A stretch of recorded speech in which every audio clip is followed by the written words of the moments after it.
não é somente no mercado financeiro e na política que o atentado contra o ex-presidente e candidato dos Estados Unidos nas eleições do Donald Trump teve impacto. Esse fator, somado às condições favoráveis das lavouras norte-americanas devido ao clima, deixa o mercado de soja em alerta. E para detalhar esse assunto, eu vou receber o consultor de agronegócios, o Carlos Cogo, também para conversar hoje com a gente. Bem-vindo, viu, Cogo? Boa tarde, Priscila. Boa tarde a todos que nos prestigiam aqui no Mercado e Companhia. Na sua visão, como esse atentado pode impactar diretamente, o mercado da soja e as decisões dos produtores aqui no Brasil? Pois é, imediatamente ao atentado, o primeiro pregão de soja do início da semana, o mercado já reagiu. Motivo, né? A partir do atentado, Trump, pelas pesquisas realizadas nos Estados Unidos, passa a ser o candidato favorito a vencer as eleições presidenciais. E isso remete àquela questão lá do seu governo anterior, quando criou várias barreiras e uma guerra comercial chamada Trade War com a China, com o governo chinês. E naquele ano, lá em 2018, 2019, causou grande impacto negativo nas exportações de soja dos Estados Unidos.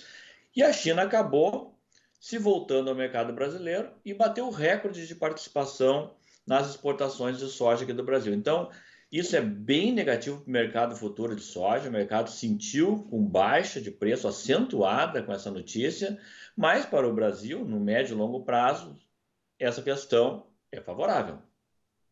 Agora, falando sobre o clima, nos Estados Unidos, quais que são suas expectativas para a produção de soja americana neste ano e como isso pode afetar os preços internacionais?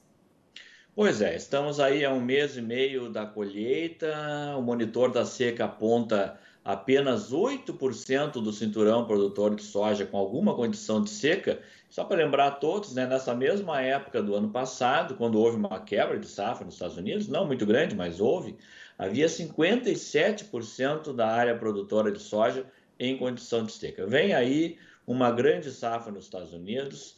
Diante do aumento de área que aconteceu, em torno de 3% na área plantada, temos condições até de vermos aí acontecer uma colheita recorde nos Estados Unidos, e isso já está também, junto com o efeito Trump, já está pressionando também os preços futuros, que perderam o patamar, inclusive, dos $11 por bushel, e agora já estão se direcionando ao piso de $10 por bushel na Bolsa de Chicago para os contratos com vencimento no primeiro semestre de 2025. Tem um gráfico que pode mostrar isso para a gente, né, Cogo? Vamos dar uma olhadinha? Exatamente. Tenho mostrado muito esse gráfico em palestras porque ele é bastante esclarecedor, né? As colunas rosas, elas marcam a relação entre o estoque final de soja no mundo e a demanda. Nós estamos caminhando, se tudo se confirmar em termos de safra americana, boa safra no Brasil, que tende a ser recorde também na América do Sul, uma relação de 32% de estoques finais em relação à demanda. Ou seja, teria aí em setembro do ano que vem algo ao redor de 116 dias de consumo em reserva. Então, pelo quarto ano consecutivo, essas reservas crescem. E a linha azul marca o preço, o movimento do preço. Bastante simples a análise do gráfico, né? Estoques sobem, preços caem, né? O último grande ciclo de soja também aconteceu onde está marcado ali com a seta. A seca severa nos Estados Unidos, né, 2011, 2012, foi uma laninha, que eles perderam 100 milhões de toneladas de grãos.